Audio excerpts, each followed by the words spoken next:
Welcome to the Oncall Scheduler. Thanks for checking out oncallscheduler.com. And my name is Christian. I work on this product. And let me take you through a quick tour of what you have to do to set up the Oncall Scheduler to work well, to schedule on-call work for your team. As you can see, I'm at oncallscheduler.com and I'm going to go ahead and get started. I'm going to pick Google Login here, but you can log in with just your email address or with Microsoft as well. Let's go ahead with Google. And I am logging in as Christian@timewesp.com. This is somebody who has not been using the on-call scheduler before, and so therefore they get into this pretty boring screen. It's not much here. The only thing you can do really is to set up a rotation. A rotation in On-Call Scheduler is a set of people who are responsible for together covering a set of work shifts. So let me pick some random imaginary team here, and I pick a time zone. This happens to be the one I'm in, Pacific time. I can pick how many days go on the calendar before the set of shifts restart. Vast majority of people use weekly, so I'll do that. Still means I could have several shifts within that each week, but this is the pattern with which the shifts will repeat. And now I'm going to pick the start date for the first shift that this rotation scheduling will apply to. And I'll pick a Monday. I'll say the 17th of July is when it starts. And you can also decide how you want backup to work. You know, you have a primary who gets the phone call first, and then if that person doesn't answer, does it go to a backup? So I'm just going to choose the default here that everybody, all the members on the rotation are always backup before the shift before they become primary. So I do that, and then I get to the screen where I set up how the shifts are laid out within that repeat period. So within the week that I chose, how do the shifts lay out over the week? And I can either choose shifts that cover 24 hours a day, or I can choose shifts that start at a certain time each day and end at this certain time each day. You can still have a shift that's Monday through Thursday, but they all would start at a time and end at a time. But I'm going to go ahead and do a 24-hour rotation. It's the most common pattern if you don't have the luxury to do follow the sun with a team in India and a team in Dublin, or something like that. And within this week of shifts, I can choose how many shifts I want. I have one start on Monday here, and I'm going to have it go to Friday, and I'm going to have a shift that goes from Friday to Monday again. So 2 shifts per week broken down like that, and they hand off to the next shift at 10 a.m. on those days. Pretty simple schedule layout.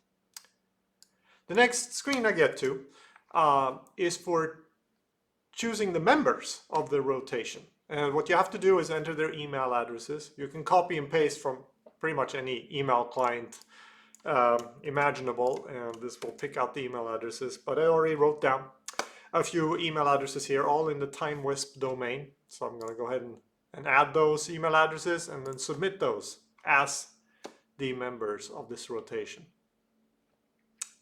And now that I've submitted the members of the rotation, I get to this there's no obvious next step for me to take now. And that is because all those members of the rotation, and you as well as the administrator, just received an email explaining that a new rotation has been set up, and explaining a little bit what the members can do over the next few days. The process here is that you should let the members do 2 things for a couple of days, and I'll show those things. But then, when they're done, when everybody has had a chance to kind of react and configure their stuff in the system, you would go ahead and start auto allocation, which means the system is in its forever a state of continuously scheduling shifts to people out in the future. But the 2 things that all the members can do now is they can go to 2 screens to do things. The schedule, they'll be led here. So here you see all the shifts that we defined are now laid out. One schedule for each, and there's a primary person and a backup assigned to each of them. Well, so far nobody is assigned. What members can do here is that they can take shifts on. So see, I just took on a shift and I can take this one on. Since I am also the administrator, I can also assign shifts to people. So I go ahead and assign one there to Jane. Ideally, you would let people mostly choose their own shifts. But if you already have a schedule that you want to enter here, start the first few shifts, you can just go in and assign them to people. And as you can see here, as the administrator, I have the big Start Automatic Scheduling button. I'm not going to press that quite yet. I'm going to let people enter some more things, which is here they can see the schedule, they can self-assign shifts. And the second thing they can do is they can go to the My Off-Duty Dates tab. This is where you enter the preferences for which dates you do not want to work. So I'm going to say, wedding anniversary. And my wedding anniversary is, say, the 28th of July. So see, it added that, it bid 1 credit to avoid that date, for me to avoid getting scheduled to work on that date. And let's say I'm also a Super Bowl fan, I'm going to add that one. And Thanksgiving is really important for my family. I'm going to bid 2 credits to avoid Thanksgiving, making it extremely unlikely that I would ever be asked to work Thanksgiving. And yeah, let's pick Mother's Day too. So I've entered some preferences here when I do not want to work. Let me go to the schedule, and you can see that those show up as red. Those are the shifts that I entered dates to try to avoid. Here you see Thanksgiving, nice turkey.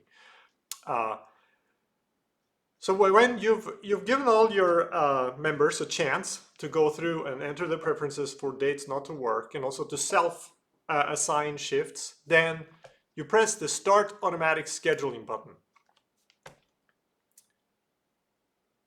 And it'll take a second, and then the app will assign each shift in order to the people who have the least credits and who have not bid to avoid those shifts. So you can see here that different people were assigned to these shifts following the algorithm that does this up to a point. By default, this is 6 months into the future. It allocates shifts up to that time horizon in the future, and then it leaves them available for people to self-allocate just like before. So I can go and take this one.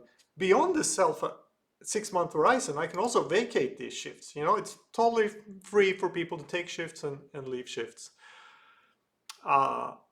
There are a lot of features here. I'm not going to go into all of them, but let me show you one thing that current customers just say is one of the biggest benefits of this app. And that is, if you go to the Members tab, and I'm an administrator here, I'm going to say that Kermit the Frog, Kermit is leaving the team. So I want to know, are you sure? Are you sure you want to remove Kermit the Frog? So Kermit the Frog is not just going on vacation or something, right? Kermit the Frog left the team, maybe left the company, and will no longer be part of our on-call rotation. Now, what happens today in your system when somebody leaves the team? It's kind of a hassle to deal with, right? What happens here is if you go to the schedule, you'll see that there are now shifts before the 6-month horizon that are open. Those were the shifts that were previously assigned to Kermit. And what the system does is it leaves them open for a little while, and it starts an auctioning process where it increases the credit value of these shifts, and it pleads to people to please take on these shifts. You'll get many more credits if you do, and thus you will end up working less shifts in total because you took these awkward, more urgent shifts. So let me show you an email, what it looks like when you get one of those, when an auction starts. So this says, hey, unfortunately, some shifts unexpectedly opened up, closing time. Please help fill these shifts, and the credit value of these is now, it starts out as 50% higher than it normally would be. And then after a couple of days, they'll send another email and it'll increase the price or the value. And after a couple of days, they'll send another email, it'll increase the price even further. And what tends to happen is that somebody at some point ends up saying, oh, that's a great deal. You know, if I take this shift, I'll end up working less shifts in total, and this shift is not painful for me, so I'll go ahead and take it. It usually works out just as a beautiful process to fill holes in a schedule like that. So with that, that's what it takes to start using this app. There are also other steps you'll want to take once you get to that point. I think the most important would be to go to the rotation settings and start PagerDuty updates or updates to some other alerting system if you have one. There is a way to plug in custom alerting systems into the solution, or let me know if you would like to see me build an integration with another alerting system other than PagerDuty or the custom ones. So again, thanks a lot for watching, and I hope you enjoy the On-Call Scheduler.